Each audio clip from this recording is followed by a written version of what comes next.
intellectual history undergraduate, which is the evolution of Western thought, why we think the way we think. I just had a sneaking suspicion that I thought a certain way because I was born into a particular culture at a particular time. We all were, a particular context. So even if I had my own personal thoughts, they probably spawned from the time in which I grew up.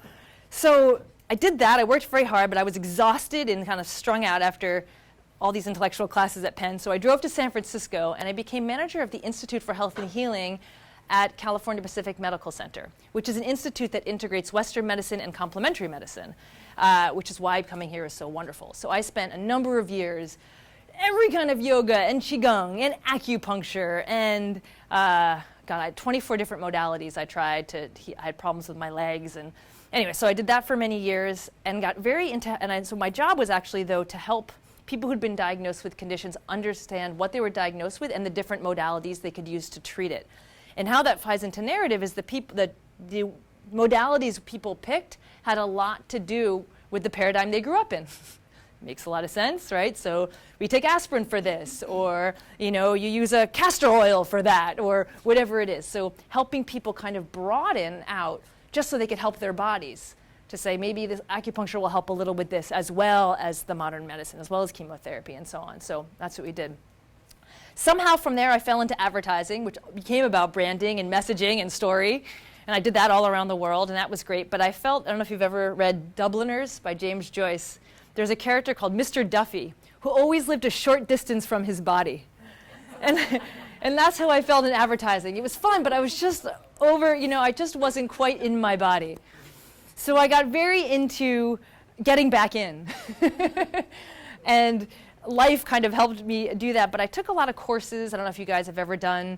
I did every Tony Robbins course, every landmark course I've done. I've hung out with Amici. I spent 14 days hanging out with the Dalai Lama. I went to Brazil to meet John of God. I've been all over the planet, like, I gotta feel better. And a lot of that work comes down to story. A lot of people talk about the story that we're telling. And it all kind of came together, and I thought, well, this is great. You've taught me to be happy, and personal growth work really focuses on what we do in our own space. But I had this little nagging thought. Like, okay, so let's just say I'm a slave, and you teach me how to make the most of every moment, and I'm grateful to be alive, and I love my neighbor. But like, I'm still a slave, right? And slavery is still wrong, right? Like, there's more here. There's more here. And I was told, well, personal growth doesn't want you to use culture as an excuse for not developing your potential, and rightly so. So the focus is really on you. But it's a very sophisticated group, and we can go beyond. I really wanted to go beyond and say, let me understand the cultural stories that we're swimming in, and the cultural constraints and familial constraints that are also here. So then that's when I became interested in looking at narrative from a larger perspective. And the doctorate in conflict resolution that I have has a specialty in narrative. And Sarah Oakes, who's here, and Jessica Smith, who's here, have also studied narrative at the School for Conflict Analysis and Resolution. So that's a little how I came to narrative, and I really wanted to look at it especially for global conflict. How do we take this idea of change your story, live your own life, write your own reality? How do you do that in Israel? Right? How do you do that in Syria? How do you do that with larger groups that have these stories that go against one another? It's one thing to change your own story and then come into your family and try to change. Imagine it with these hundreds of year, millennia conflicts. So that's what we study, and that's what we'll talk a little bit about tonight. This is a room of narrative experts, so this is really exciting. You've all been working with stories, either in your families, in your practice, with your clients, so this is great. We're somehow going to try to do a little narrative theory with the spirituality, with the politics, and the personal. So we're going to talk a little bit about narrative. What is narrative?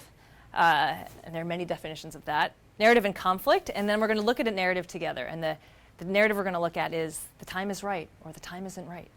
This is a narrative that circulates in our culture. What is narrative? Okay, well, as I was talking about before, in personal growth, we often talk a lot about my story, right? What am I authoring? How am I authoring my own life? But when we study it in the conflict resolution school, we talk a lot about as these powerful social forces that actually are creating our identities and constraining what's possible and allowing for certain things that are possible. And we know that just looking at one generation to another, one culture to another, how you're able to express yourself varies quite distinctly. So one example was, it's kind of a powerful example. So for my doctoral work, I interviewed 80 Holocaust survivors, and those Holocaust survivors were almost all children at the time of the war. So I study a lot of childhood trauma, and this is a very interesting story I was reading today about childhood trauma in World War II and the power of story. There was a boy who was an orphan, thought that his parents had been shot by the Nazis, and they found that he was rather resilient in the orphanage because he felt kind of like, my parents were kind of heroes, they were martyrs. And that was giving, he talked about it a lot, and he had a lot of resilience from that. They found him really thriving after the war. Then one day at the orphanage, this woman shows up in a beautiful blue dress and pearls, and it's his mother. And she had given him away because she wanted to live kind of a more comfortable life for herself. And then the boy made the connection of, I didn't have heroes as parents. In his mind, I had this mom that dropped me off. Now, the story we have of the mother could be compressed in some way and not complete, but that's how he understood what had happened. And he completely went downhill. And so it becomes this question, I get chills, right? Doesn't matter whether the story is true. The story that the child had was so productive for him. So that's a power of the stories in our lives. So the word narrative versus story, I will probably use them interchangeably, but I do think about them slightly differently. One is often if you use story, people just think it's trite. You're just telling a story, so narrative has a little more clout. But the way that I think about it is narrative are the larger patterns, and the stories are the examples. Like I just told a story about the boy who was the orphan, but the narrative of my parents are heroes, and that means that I'm a hero. Or I'm given up because a blue dress is more important than my life, right? Like those are that's like the theme, the narrative. So that's how I'm using it, although there are different ways. Where do narratives come from? Have you ever heard the parable, it's turtles all the way down? And those are turtles all the way down. So they are handed down, they are in the air, they are cultural themes that are shared within groups, within families, within cultures. And you've talked about this in some of your other talks in this month or the next few months on narrative. I'm so excited about your program. It looks fantastic. Universal patterns. Joseph Campbell's monomyth. He got the word monomyth from James Joyce, just another James Joyce reference there. But this idea is that God, throughout all these cultures, there are certain themes. And that's what your keynote speaker is going to talk about, these themes that we all live. This is just his 17th stage of the hero. Can you see it? Yeah? We have a program on the hero's journey. Yes, exactly. So it's a little. Walking advertisement. but it is good to build. I can't do it all, and it's this idea of call to adventure. Then you refuse the call, but then something supernatural comes and inspires you. And we have these different themes, but all these cultures kind of tell these stories in a similar pattern. So those exist. Then there's Jung. Jung works a lot with archetypes. So we also have roles that, while we have roles in each of our own societies, there are roles that kind of transcend the time period that we're in, or at least for most of our lifetime. The rebel, the jester, the explorer, the creator, the magician. And Jung helps people work with these different archetypes. But you can kind of, in families, people get kind of pushed into like, I'm the good student, I'm the hero, I'm the jester, and there's a lot of, you guys, you are clinical psychologists, so you know much more about this than I. But the idea that like you find the winning personality when you're a kid to get the attention that you need. If it's the humor, if it's the being quiet, if it's doing all the right things to be neat or whatever it is, and we learn those very quickly and hold on to those roles. So those are constraining us through our lives as well. And society is comfortable with us playing certain roles more than others. So we often find ourselves not noticing it, but kind of pushed right back where we belong. And we do it to each other too. So through narratives, we're telling both fact and fiction, and we're creating the physical world. Some of you mentioned that, the way in which we're talking about our world, but in the speaking of it, we're either replicating it or trying to get another pathway out. So another thing that narratives do, and we know this, is that they're providing a moral framework. They're helping us figure out what's good and what's evil. So we're getting to know what's right and what's wrong, what's acceptable and unacceptable. I mean, we know this changes all the time with clothing, with the way we speak. Significant, insignificant, what matters, what doesn't, right? And we can't think about these things all day, every day, what matters, what doesn't, what's good, what's bad. It would take all day to get out the house. Right? They're kind of shortcuts, right? Narratives aren't all bad. It's how we communicate, and we're here at the same time, in the same epoch, in the same culture, working together, and we use these shortcuts. But they influence how we express ourselves and allow others. So this is where I talk about where we focus on creating our own story, but then also how the environment's positioning us, and then how we're returning that back out, and then how we're being repositioned again. This is constantly happening. We are socially constructed as well as individually constructed. And to neglect the cultural patterns that are happening, I think does a disservice. So in narrative, we're looking at that loop. The story I'm telling, the story you're telling about me, the story our culture is telling about your culture. So for example, one of our professors was working with the Office of Counterterrorism, kind of looking at our story about ISIS's story about us, right? If you want to change how they see us, we have to change how we talk about them. Oh, look at that. And because I worked on France during the war, resistance were called terrorists. It's just very interesting, right? So you always read, what the terrorists were up to, being shot. And don't trust the terrorists. I'm not saying, that ISIS is revolutionary fighters, but it is interesting to hear how the word changes over time. Okay, so why does this matter for conflict? If you don't change the narrative, the conflict will persist. Doesn't mean if you just change the narrative that the conflict won't persist, but you have to get under there that actually equal rights means actually everybody, right? Right? All men are created equal, all women too, and everybody is. So we have to really work on those narratives, which means identifying them. And this is also interesting. If we engage with narratives poorly, we worsen the conflict. These are these familial discussions about politics, the Facebook fights, the blogging things, where actually just what often happens is we practice our own narrative and get better at sparring. And we just refine our, we don't actually bridge anything. We were taught, dialogue groups, that's how we come together with opposite people and we talk and we come, it's not actually what happens. We had someone from the NRA come into our class who lobbies for the NRA, and he told us how they got trained. So they trained by having people come in and challenge them, and that makes them better. So our job was to see if we could diffuse his narrative. It was like a fun to work together with that. But they were I'll never forget that, right? Because that's how they train, is by having people challenge them. That's not actually what makes them see your viewpoint.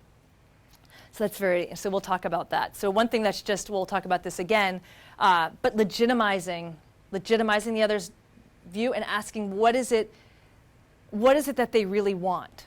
Not which candidate, but what is the need that they're trying to meet with that perspective? What is the fear? What is it that they're struggling with in their own lives that makes that political message resonate with them? And to get away, so what matters for you? What's going on for you? And you will often find legitimizing. Oftentimes a person will say, I'm not saying that person's the best candidate. I'm just saying I'm really concerned about X, Y, Z. And then there's a conversation there. So that's, the media right now is really into polarizing us and polarizing the discussion and putting us on teams. And it's designed that way. So to get away from that and to go underneath. And we know this innately. I'm just saying it out loud because they're not saying it anywhere. They're not saying it on the news. Okay, this is fun. This is narratives we hardly notice unless pointed out. If people talked about men the way they talk about women in the Olympics. My husband of a painter wins gold medal today in Rio Olympics. Male athletes would be criticized for using their exotic beauty to their advantage. Still, Wiggins has received far greater publicity than many cyclists competing in Rio. This was based not on achievement, but on his exotic beauty and on a sad... All right, so that goes on. There's some gross ones there, but... male athletes would always be compared to female equivalents. Men would always never be the first one mentioned. Time would need to be set aside to discuss what they should and shouldn't do with their own faces. Here's one I liked. The fact that some Olympians are dads would be a big deal. World-class dads. Meet the fathers on the Olympic team. Men would be slammed for that they wore, but the women wouldn't be shamed. Gary Lineker's revealing shorts send BBC viewers into meltdown for showing too much flesh. And people would call out the men for being bad role models to children. Okay. So those are some of... Ryan Lochte, what is your nail secret? It's fun. And, not to, get into the gender wars, but it's fun to just make them visible, right? Make these narratives visible. But I would never have even probably noticed that in the news if I read those articles about the women. So that's part of what we do in narrative work, or what we're trained to do, is make the narratives that are in the conflict visible together. What are the ones that are running the show? Not the people, not the opinions, not the history. What are the narratives that are circulating, and which ones are helping us get out of the conflict, and which ones are just getting us deeper back in? So some of the narratives that are floating around the news these days: China's a threat, ISIS is the problem, the US is overwhelmed by immigrants. I'm sure you can think of many more just that are being. So the reason I put the China as the threat is the first is my friend is a Chinese cultural memory scholar, and she was translating for me the Chinese articles about us, about how the American democracy failure and why we're a mess. So it was fun to read our articles about them and their articles about us. Narratives floating around families. Aunt Bess is crazy. Marcus will never get it together. Sue, she's just a difficult woman. So these kind of all circulate, and everyone kind of buys in, and we get kind of stuck in these identity roles. So these are identifying them without making them true or not true, getting really away from what's so. But one of the things we talk a lot about in our program is if the narrative is thin, it's probably a conflict narrative. If so-and-so is this way, and it's kind of one thin story, that's how you know. And so one thing we do is we thicken it. You know, well, sometimes is Aunt Bess always crazy? It was kind of amazing how she pulled, Thanksgiving together. Or, start to enrich it. Don't have to make that comment wrong, just enrich it. And one of the things it does is it actually slows the story down, because it's when it's a short narrative, it flies across the room. She's this way, she's that way. And you can, if a narrative feels fast, it's usually one that sparks a little bit of a conflict. So I think of it as just like making it thick and getting it textured so that it can't move so quickly. And that provides many more opportunities to bridge between. The point of whether or not a narrative is true is beside the point. It's influencing behavior. So arguing over right and wrong, what's true and what isn't true, isn't really what's happening. We get away from that, and that is challenging because you do have the what's so in your face. And I'll give an example of you still faced with what's so, but we're getting away from, wait a minute, but that's not true. She did this, she did that. And it doesn't really, from a narrative perspective, it doesn't matter. It's just what the narrative is doing. So the one I wanted to look at together, both politically first and then personally, is I noticed there's this, but the time isn't right, or the time is now. This is a narrative that will transcend this political campaign, but it's all over the place, in your organizations, with your clients. Oh, I'm just not ready now. Now's not the time. So I wanted to look at it and have a discussion together with it because we just started exploring it. I was reading about Thomas Jefferson and Virginia. And Thomas Jefferson said, I know slavery is wrong, but it's just not the right time for us to end it because my generation went through the revolution. We need kids who grew up with the revolution, with this idea of equality. They're the ones who were raised with liberty. They're going to free the slaves. They're going to get it. I know it's just not the right time for my generation to do it. It's an interesting perspective, right? It kind of makes sense. But it took 100 years later, we had the Civil War. It was a little more than a generation. And then we still had segregation 100 years after that.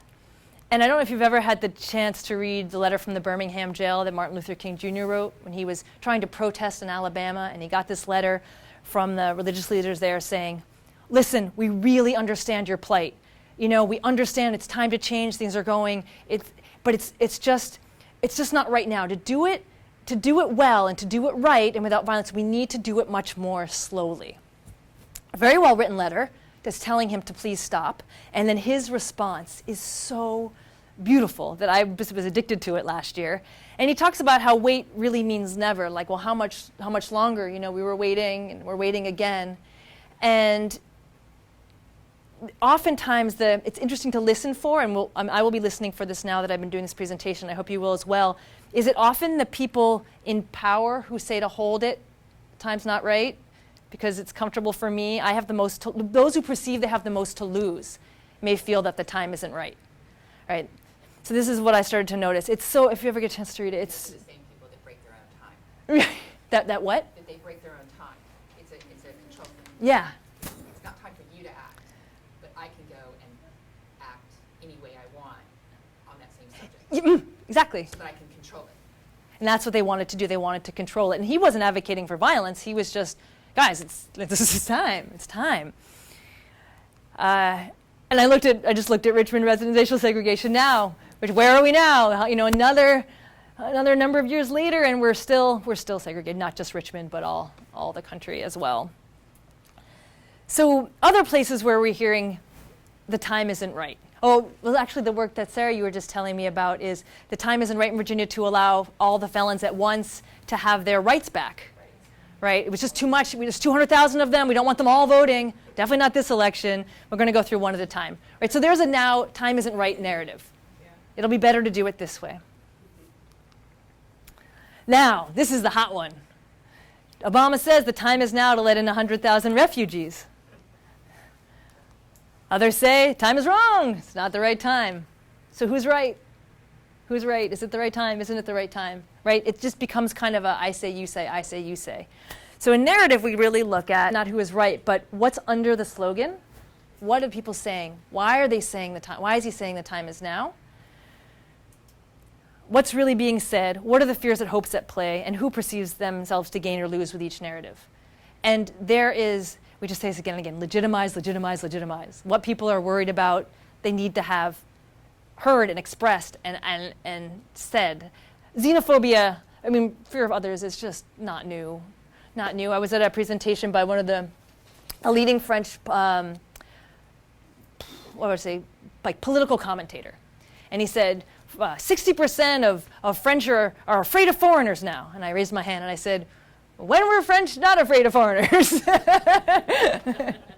I didn't just mean the French, I meant, we've been afraid of others for years. So this isn't new, but still this idea of the time is now or the time isn't now. Leaders often stand up and say the time is now. Or people who want change say time is now. People who are holding on to power, this is what I've been playing with this, and so think about it in your own lives and as you hear that the time isn't right. And this is something that, so narratives want to live. I've noticed that. Once they get out, they're like viruses maybe, or I don't know, something that wants, so they use us. I don't know if you've ever, I've heard myself say things that I'm not even sure where they came from or if I believe them, but it's like the narrative wanted to be used through me.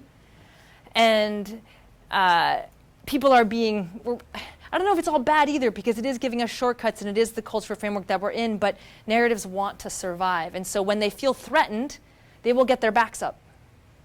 So that's one of the things with these familial political conversations, that the narrative wants to live. So let the narrative live.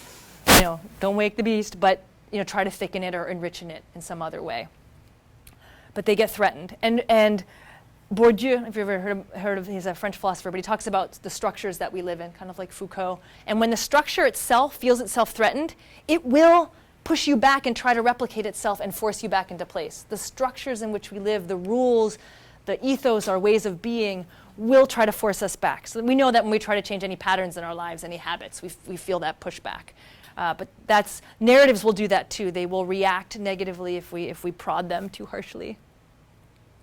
So can you think of any other time is right? I was playing with, where else do we hear this? The time isn't right. We know it's important to change this. Lifestyle medicine. Oh my gosh. Yes. It's still slow. I mean, it's advanced, but it's still really slow. Yes. What is another one? Maybe, yeah. Early childhood education. It's finally being heard in people using it in speech.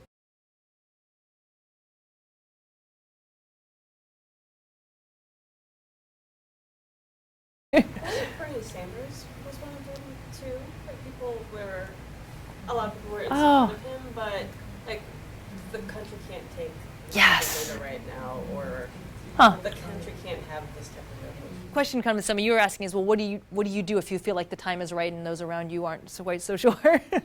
That's a question of leadership. But it's interesting, yeah. what creates this, what's the tipping point? What made it one day not okay and another day okay? Yeah. Or like the thing, what made it right? What's that tipping point? 17. Oh, food deserts. See this idea that in certain underprivileged communities, there's just no restaurants but Chick-fil-A. So, ending world hunger. First, we'll deal with the wars, then we'll feed everybody. So these are some of the ones that, oh, yeah, I like the plastic bags. So then we were talking about, so how do you know when it's a conversation snuffer, time isn't right, and when is it a justified claim? So that's something for us to talk about and think about together when it shows up in our own lives. There's Yeah. Also, the tension when something really egregious is said. Do you let it go? Do you just ignore it? Or I always feel that it's very important to speak out again, however embarrassing or however awkward, because otherwise that person thinks that that's okay. And the younger people are much better at figuring out a way to do that in a non-confrontational way. Just, hey, dude, that's really uncool. That's a really important one. But there's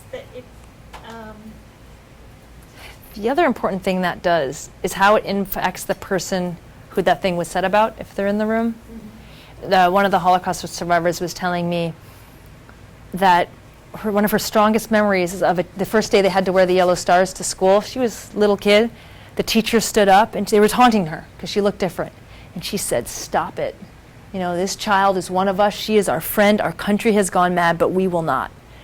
Her parents were deported and killed, but she remembers that someone stood up for her. So you don't know, I guess you don't know who's listening. Because oftentimes I think, I'm not going to change the person who just said that.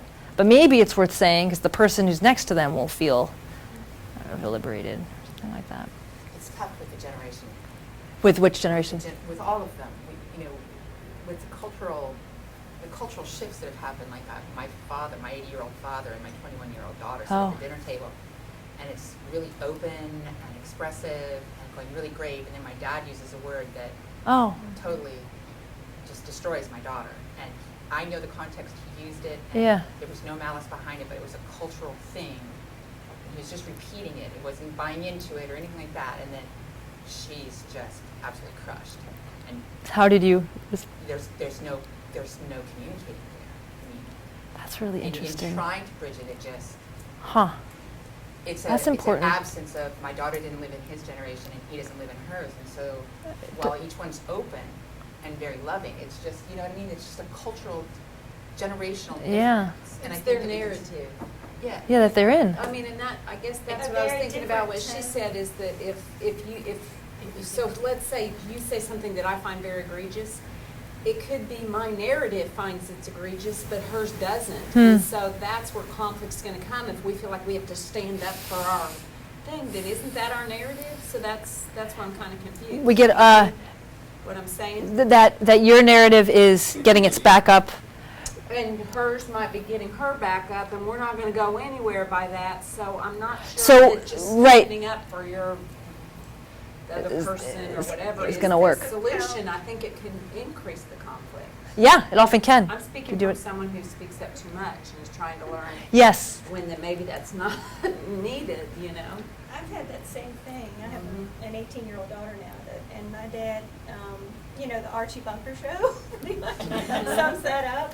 And so he's talking like Archie talked to Meathead, and he doesn't really mean anything by it. And my daughter's just appalled, like, who talks like how that? did my grandfather say that? Yeah. And that's another example, but that wasn't this one. So but they range of, some of that's hard to sit through and let pass. When do you say something, and when is it just somebody else's thing? And then when she does say something, my dad is like, "Oh my God, you're making a big thing out of nothing. What's Yeah, and that's an awkward thing. Well, something you just said made me think. I just finished a year of Hope in the City's community trust building, and I remember having a hard time being shut down because we were having a black conversation, and I wasn't black, so I didn't really have an opinion. I don't really want to get forced into white guilt either. I want to be able to have a human-to-human conversation, but we do that to each other. We shut each other down because of our otherness. We all close our eyes. Could we then communicate? I can't see what you look like. Can I hear what you say? That would be interesting to have a race conversation in the dark.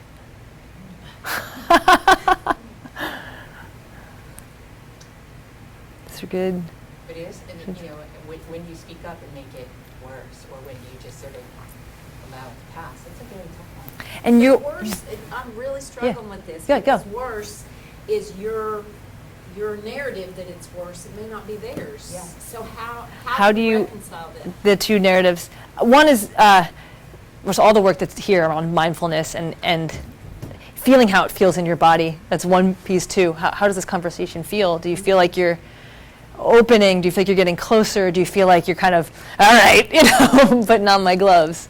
That one. The other that for me, I help diffuse myself when I can. Sometimes if I'm too triggered, I just say I can't. Like the me that's going to come out right now is not the one that can have this conversation. But when I'm in a better state, getting curious. Where did that come from? Where did you hear that? It's really interesting. But, it's really funny because I actually wouldn't think that coming from you but meaning it, like getting to the curious in that. But it is once triggered, I have to step back. Because I am actually no longer reacting to that conversation and that person. I am playing out a battle I didn't win 3.5 years ago with someone else. And I'm like, this time you're going down. I didn't think of the comeback fast enough, but I know it now. And then the other person is like, holy cow, where did that come from? All I said was the pot wasn't clean, And I'm like, don't dare tell me. So I guess I know a little bit how it feels in me if I'm ready to diffuse the bomb or if I'm just going to add to the fire. And sometimes we just do. I like that term curious though. So if somebody makes a statement that you find is really, really egregious, okay. for use your word is to, if you're in a place to do it, instead of coming back to try to change their story, is to try to be curious, therefore back to that enrichment. That maybe is perfect. Yeah. Another phrase that's good and buys you a few seconds to breathe is, so help me understand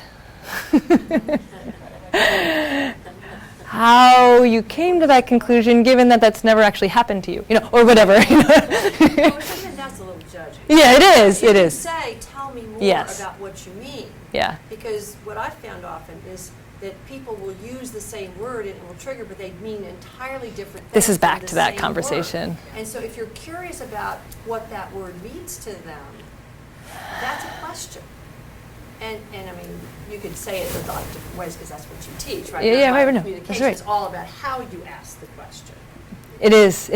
And this is in that book, Sweet Fruit from the Bitter Tree. My favorite article is called Dork Police, about these police in Cincinnati who wanted to reduce the violence in domestic disputes. Apparently, they were the most dangerous police calls.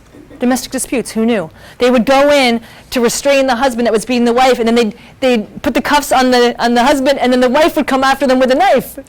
So it was the most dangerous for the cops. So what they tried to do is, they're like, okay, well, we're not going to keep restraining these people more. Started playing with language.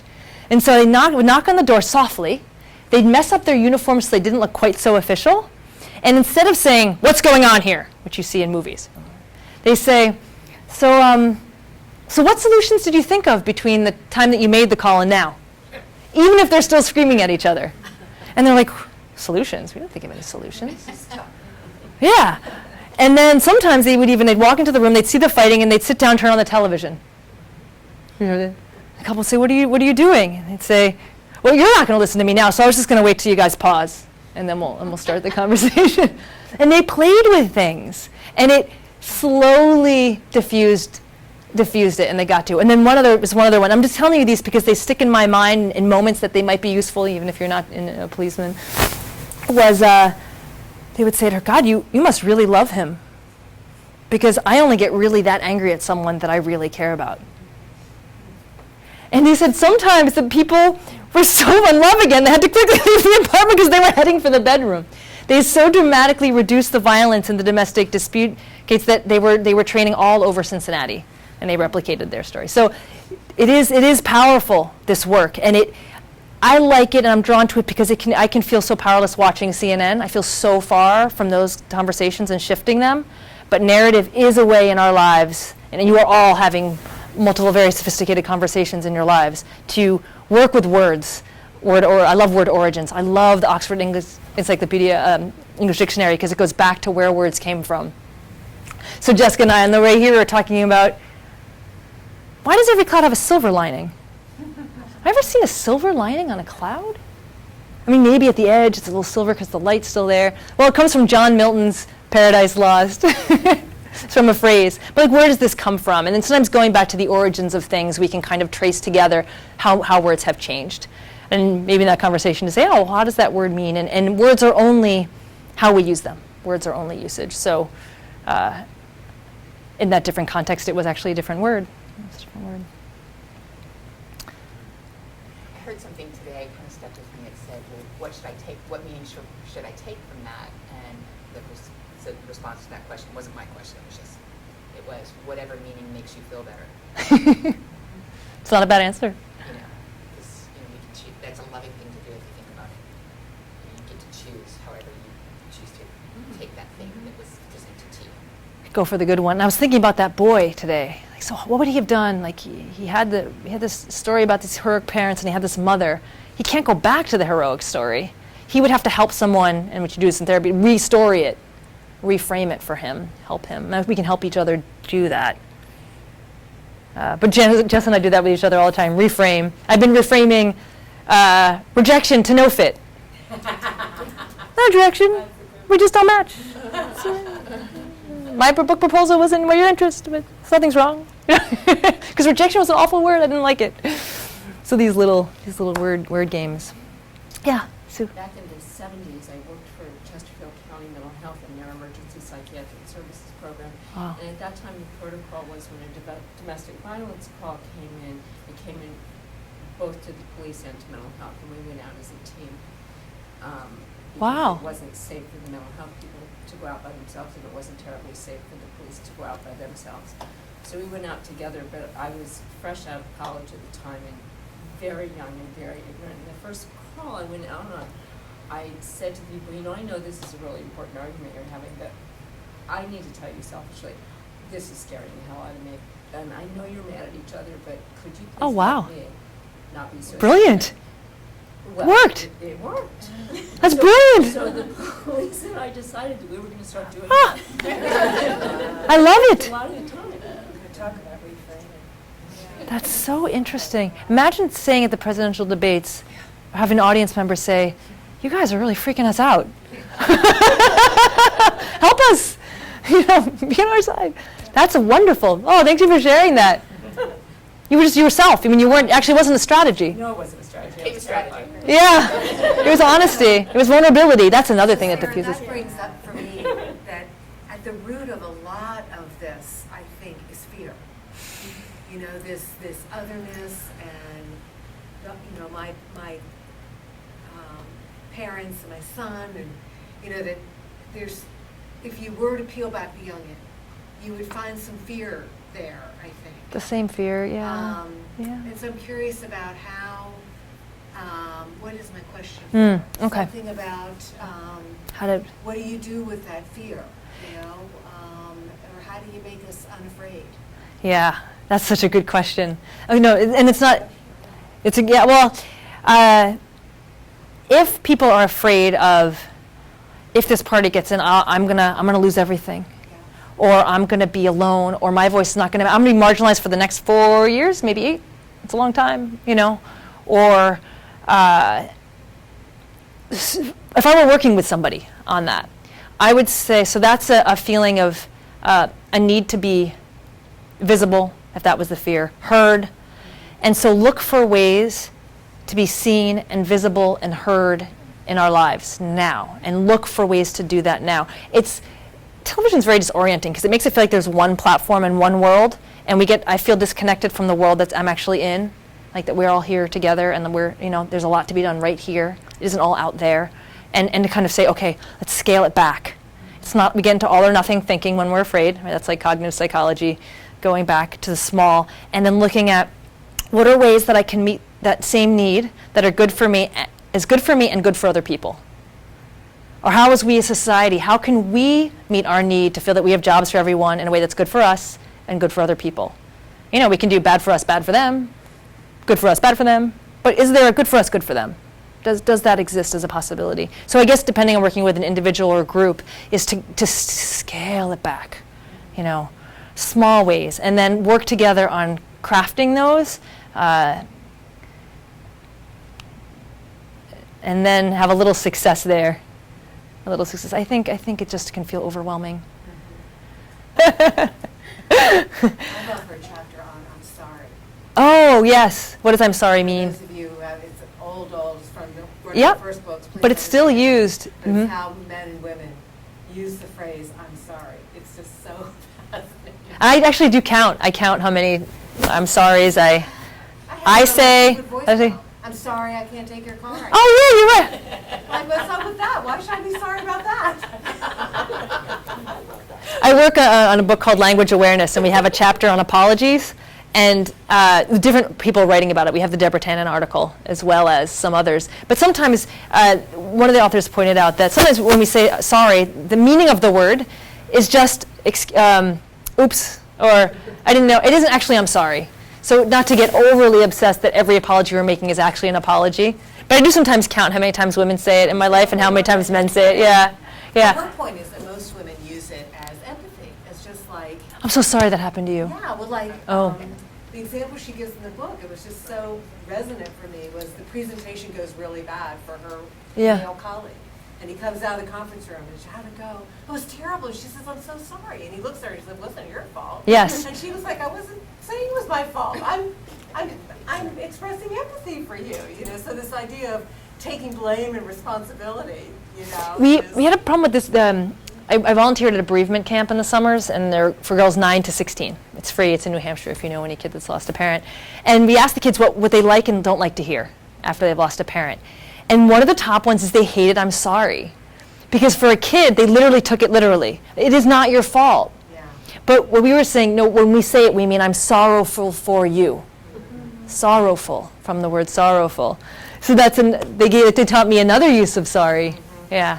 So I do love Deborah Tannen's work, and I think her work has remained quite relevant, actually, for a number of decades. Is it consciously integrated into narrative conflict? Not in our program. A little bit because it's more intrapersonal, and our program focuses more on the difficulties of the intergroups, these entrenched narratives, and how do you get those groups to not Can you go tell us to a little bit about how you teach people then when they're two different stories, how to come to? Will you kind of Yes. through some of that? Well, one of the most common mistakes and best things to do when you're doing group work is we got trained in the 90s about bringing diverse groups together and having these intra-group conversations. And we've learned that that was a really great idea, but if you don't do the intra-group work first, which can even go down to the personal, so Bill Urey's latest book is not getting to yes, but getting to yes with yourself. Oh, really? That's his newest book.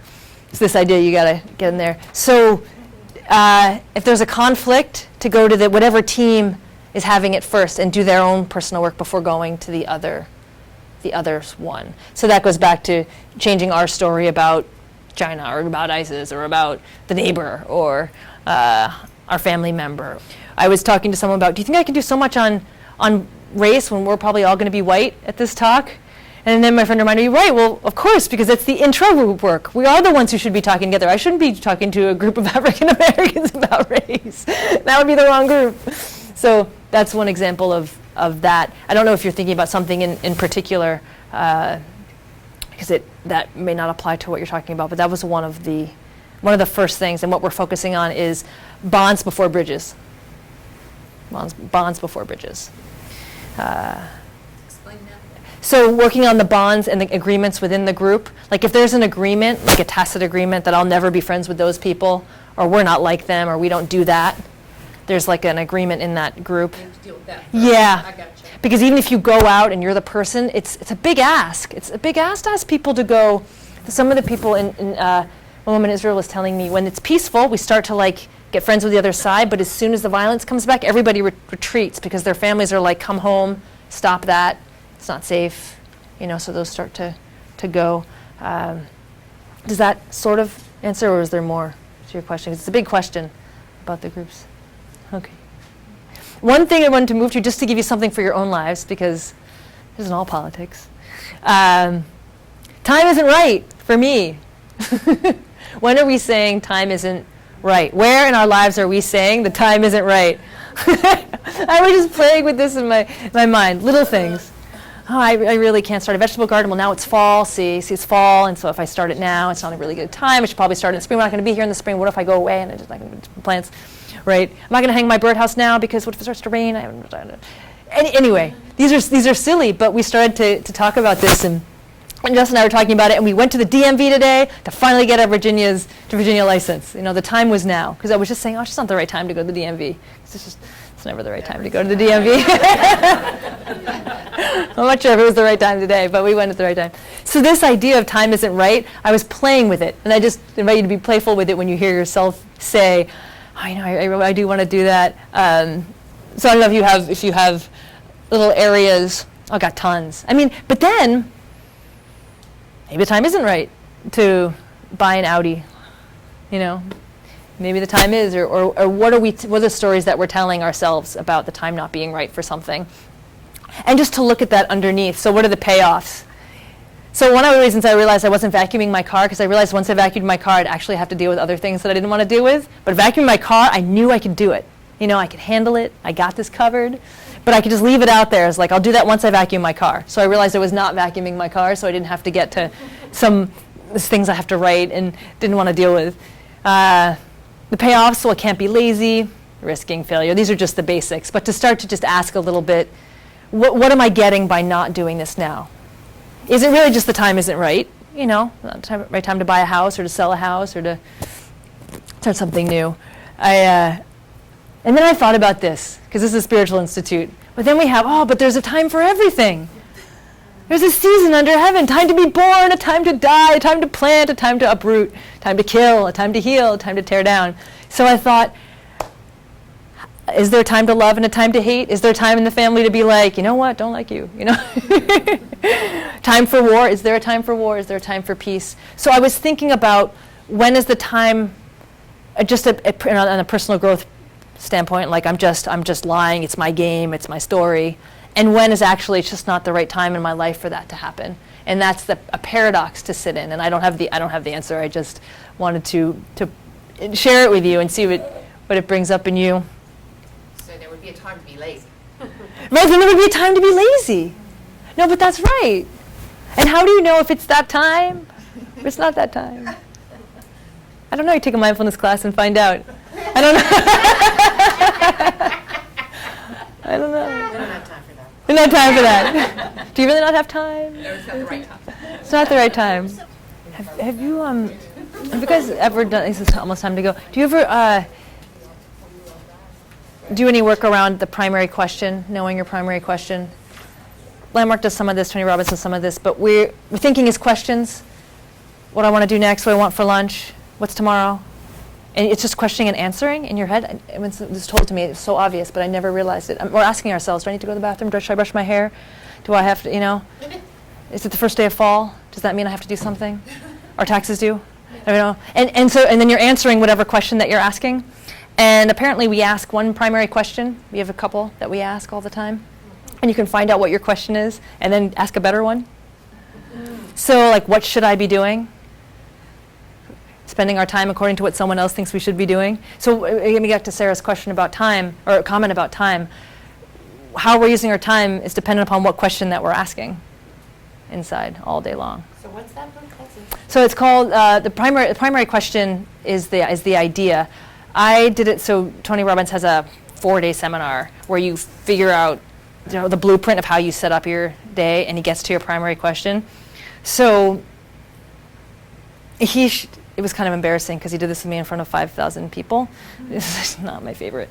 My primary question was not a very good one. It was, when I discovered it, it was something about, so at the time I was like, how can I solve the biggest problem in the world so I can matter, so I'll be good enough to be loved, right? So I was like, and he's like, well, that's a long way to go about it. So that means you gotta stop all the war, save the whales, save the environment. Then you're gonna feel, how are you gonna feel? I'm like, satisfied. He's like, then you're gonna feel satisfied.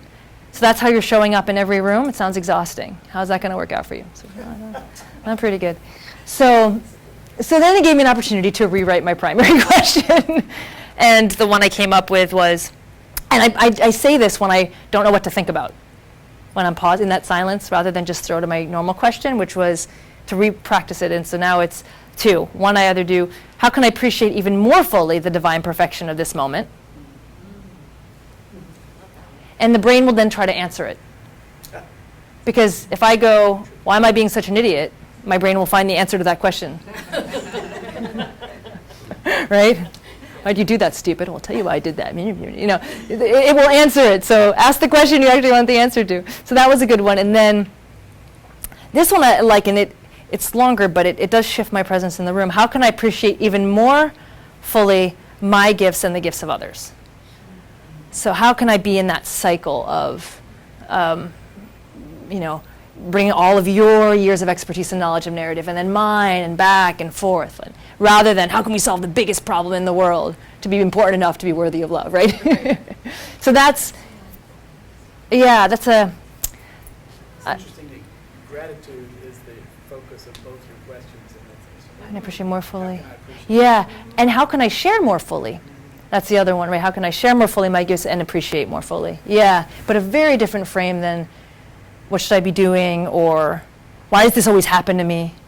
Why does it always happen to me? Well, because you're lazy. So that's one way with the time, and then I was thinking about how to get honest with it. But I love this quote. Yeah, this one. Oh, I was thinking about, well, how can we sit in the paradox of the time isn't right, or the time is right, or the time is right? I don't know. Time to live, a time to breathe, a time to which one is it? So I was thinking, we can think it through together. Find my narrative. My narratives are sneaky. What is this one up to? Like last night, I didn't want to go swimming. I was too tired to go swimming. My body was just telling me, oh, I'm so tired. I'm so sick. I can't go. And then I went, and I felt great, So listening to ourselves and to other people, being around people that are going to call us on it, Like I'm not going to support, who is it, the man who works with, James Finley, who works with transforming trauma, works with Carolyn Miss. He talks about, I'm not going to stand for the smaller part of you. I'm just not going to have a listening of you that keeps you small. So sorry, that's my commitment to you. He's a therapist. Is it James Finley? He did a transforming trauma CD set with Carolyn Miss. Am I pronouncing her name? M-Y-S, Mace? M-Y-S-S? It's a German. Okay, Mace. It's very lovely. His voice is very soothing. But so being around people that don't let us have the smaller parts of ourselves show up. I think gardening, even though I keep wanting to start this vegetable garden, but doing quiet things, Act and see what happens. That's always a little fun. Is it the right time? Let's find out. And not being so worried we're going to mess it up. I mean, you make a statement, you stand up to somebody, you say you shouldn't have said that, and you see how it goes. Didn't go so well. Don't do it again. And then a number of you brought this up, which I was so excited about, issues of power. Because that was what was really missing in the 1990s mediation, negotiation training. It was like, we'll just bring everybody together, employee, employer. Who has more power here? Without talking about that. Not making that visible, but making the issues of power visible. Yeah. Yeah, so when I talk about like the time isn't right, like the amount of, and you guys know this, but the amount of money that's going into pharmaceuticals versus meditation study. Oh, I mean, talk about power. It's so painful to watch people in my life who are sick, who are being fed one option, and the doctors don't even acknowledge the other, and they say, well, there's no research on it. I'm like, well, why do you think that is? How much money do people make from you fasting? Nothing. You're not buying anything. Nobody wants you fasting. So, yeah. And then we got this question, when in doubt, it's always time to do what is right. Of course, you may have different ideas about what is right.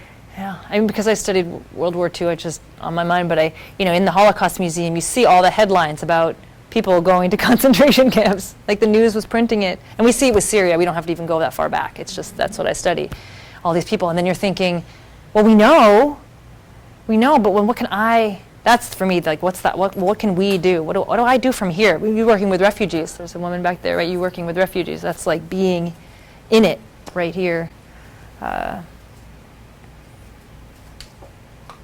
It's hard, I guess I got angry and I put on my Facebook, like, when the political conversation becomes about service and contribution and communication, just give me a call. I'll come back. And it's kind of snarky and funny, but at the same time, that's actually how totalitarianism happens, is that, like, the people who are passionate and committed start to check out. And then those who seek power are the... Frederick Hayek wrote a book, Fatal Conceit, but it has a chapter on why the worst get on top. The people that climb to the top of these are never the people you want actually ruling you, and then the people you want ruling you are pulling away. Who was it, Buckley, who said, I'd rather have 50 random people from the phone book ruling me than 50 graduates of Harvard? So I guess we're at about time. If there's anything else. So just a couple of common mistakes when using narrative interventions. And you could probably add more to this, but looking for the true story, one that doesn't change anything. It becomes just a scuffle.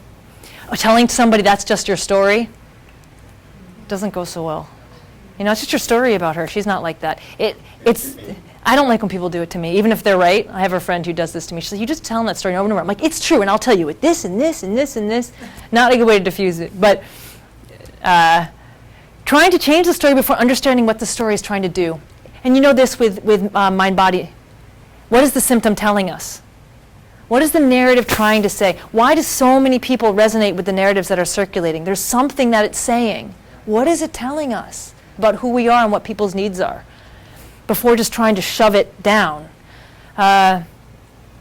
Only trying to work with one person, not working with webs of relationships. We are socially constructed. We are a very individualist society, but we are who we are. I can't be me without you. That's why when a friend moves away, it's so disruptive. It's like they took part of me away with them. A kid leaves, well, I'm no longer a mom, or I'm not who I am without you. So we have to work within those. And then doing the between group, do the group within the group, or work within the group before going outside. Any other questions? Yeah? Yeah, I'm curious if the people who have more power in the group, if their stories are also more likely to be shared when they make a story, if everybody else is more likely to adopt it, or if everybody is a little bit more autonomous in their opinions. There was just, on MMPR today, there was a big argument over why is it when a white person writes a Vietnamese textbook, everybody's making Vietnamese food, but when a Vietnamese, no one listens to the text, no one will read this cookbook. Why is it only when a white person does it? There is something about when privileged people share something that it does get a certain amount of uptake. Elvis. He stole the black music. Oh, yeah. Oh, yeah. It's an interesting question. I don't know if that answers it, but that was the first thing that popped into my mind is, yeah. But that said, a touching story that's resonant can cut through if you can get one of those in the room. But yeah, a narrative told by someone in power, that's why they're leaders. Was it Goebbels who said, if you tell a lie big enough, long enough, people will believe it? Yeah. I think that's just, if you tell a lie and it's big enough and bold enough, they'll believe it right away. You don't have to wait that long? Just look around. You might have heard at NPR, the New York Times has finally come out and they're just going to say, we're just going to call him a liar because that's what he is. He's a liar. It's like, just zing. I mean, there's no space anymore. From when Goebbels was speaking, it took time. Right, you're right, you had time then. There's immediacy now. That's such a good point. And it's social media, it's our way we live. There's lots of reasons for it, but it's scary how quick these stories shift. Well, it's a good reason to get better at this kind of work, because these narratives are flying by us really fast, and how to kind of discern, dodge them, change them, shift them as they're flying by, That's what I love that you said about thin ones. Yeah. And that speed. That I think the notion of slowing some of these down, which curiosity does, Yes. it thickens the story. That's a very powerful. Yeah, and the person who gives them a little space to be a little more whole, the silence. It's funny, in my work, in collaboration mediation, I do with RJ, I've studied RJ too. Those are all voluntary processes. And in a voluntary process, you have to have an invitation. You have to make an invitation to come in and join me. So if you come, that's what you were saying, Aubrey, it's like the motivation. What's your motivation for giving me an invitation?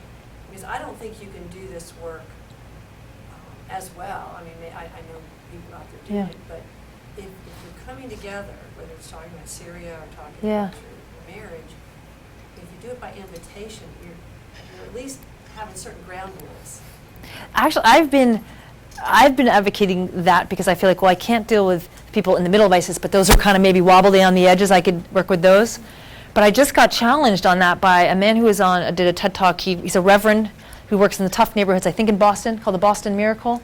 And he was just working with the kids who were wobbly, and it wasn't making any change in the violence. So he and the other guys just walked from 9 p.m. to 2 a.m. to meet the drug dealers, to say, we don't know our community from 9 p.m. to 2 a.m. Can you teach us about our community? Oh, scary. It's like a little scary. They were a little scared to see us. We were a little scared to see them. And said, well, what does the church mean to you? You know, who are we to you? What are you? And they're like, we met the most amazing business people out there. And through going into that community at night, he was black as well, so he had a more rapport, and he went in, and they were able to reduce the violence in that community by a substantial amount by going in. So that would just add it to me of like, wow, I guess if you have the right people going in, that works too. You went in with authentic curiosity. Yes, it was authentic, not to change. Relationship with power or something like that. You're right. And if I'm having that conversation at Thanksgiving, is it authentic? Is it authentic curiosity, or is it manipulation, or what? If I may decide not to. No, that's right. I'm like you, it's gotten to the point now, to some degree, I don't even have that conversation. If it's somebody I love and want to remain in a relationship, is there true, authentic curiosity? That's tricky. Yeah, it is. But part of the, not to prolong this too much, but I studied in seminary for a while, and there's this idea of sacramental theology, and how hospitality is a central sacrament in certain religions, and that the invitation in, the host welcoming you in at the table, the transformation is not in the person that you're welcoming in. It's in the host. The transformation is in you Oh. as in preparing the table. Oh. Because what you started with, it's going back to what you started with. Yeah. Okay? Which is you have to shift the narrative before you can expect to change the outcome, right? So in our work, if I put, instead of a typical deposition where you're all hyped up, if you put a bowl of grapes on the table, you've had to go out and buy those. You've had to think about it. You've had to make sure that the welcome was there. And so the shift happens in you and the expectation, your motivation. Right. And so that's what's sacramental about hospitality, is that it changes the person who's invited in, but it And the also space. shifts in the preparation and expectation, the invitation. It shifts the space, the whole. Yeah. Oh, Because you can't change one I without love the it. other. Yeah, I love that about hospitality. That's what you said. Oh, well, you said it better. You said it better. Pretty darn good story. I know someone who has a lot to say about that. Yeah, I don't want to hold you. I want to thank Chrysalis. First of all, this space that you've created here, in this mall, right? To have these conversations, to just elevate the whole. I don't know if the Crystal Store opened across from you to like balance you guys out, so you're working in concert or what. But I just want to thank you to keep anything going is an endeavor, and to create a space where people communicate is so precious now. I mean, most of the people in this town are going home and watching television and just having that one-way conversation. And then you created this, and then you all showed up, and instead of doing that, to actually engage and show up with your full body is rare. I mean, I actually think that is the work, what we just did, and had a human conversation. So thank you for all of your work and for having me and having us. Thanks. So, yeah.